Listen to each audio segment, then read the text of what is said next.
Alright guys, a quick one. Here, I'll detail how to change password to PIN on Samsung phone.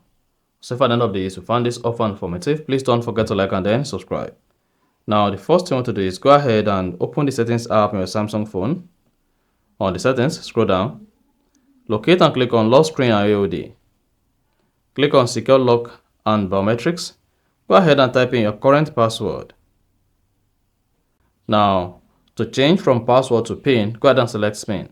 Type in your PIN, click on continue. Repeat the PIN again, and then click on OK. Now, if everything is correct, you should see your secure lock password change from password to PIN. Now, when next you want to unlock your Samsung phone, you'll be prompted to type in your PIN instead of the password. And then you're good. So that is exactly how to change from password to PIN on Samsung phone. So if you found this offer informative, please don't forget to like and then subscribe.